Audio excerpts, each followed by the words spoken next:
বাংলাদেশে এয়ারপোর্টের মধ্যে নতুন এক প্রতারক চক্র বেরিয়েছে। আপনি যখন বিদেশ যাচ্ছেন, বিদেশ যাওয়ার সময় হাতে করে একটা লাগেজ নিয়ে যাচ্ছেন অথবা ব্যাগ নিয়ে যাচ্ছেন, সেই ব্যাগের উপরে আপনি একটা নাম্বার লিখে দিয়েছেন আপনার পরিবারের যে কোনো কারো।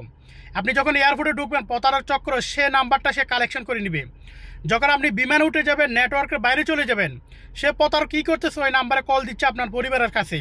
পরিবারের কাছে নাম্বারে কল দেওয়ার পর বলতেছে আপনার এই লোকের কি আজকে ফ্লাইট ছিল।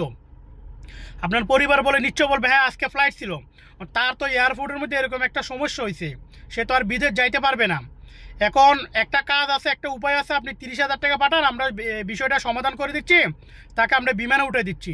তা আপনার পরিবার কী করবে কিছু না বুঝে, যেহেতু সে এত এত লক্ষ টাকা খরচ করে সে বিদেশ যাচ্ছে অথবা টিকিট করে সে বিদেশ যাচ্ছে, সেটা আর 20-30,000 টাকার জন্য আপনার পরিবার তাকায় থাকবে না।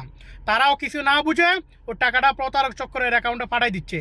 এভাবে প্রতারক চক্ররা বিভিন্ন ফাঁদে পেলে মানুষকে প্রতারণা করতেছে প্রবাসীদের সাথে।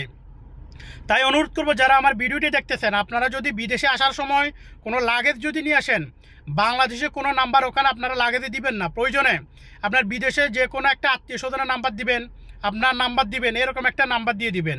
আর যারা আমার ভিডিওটি দেখতেছেন, অবশ্যই ভিডিওটি শেয়ার করে দিবেন। আপনার একটি শেয়ারে বাকিরাও সতর্ক হতে পারবে। আসসালামু আলাইকুম।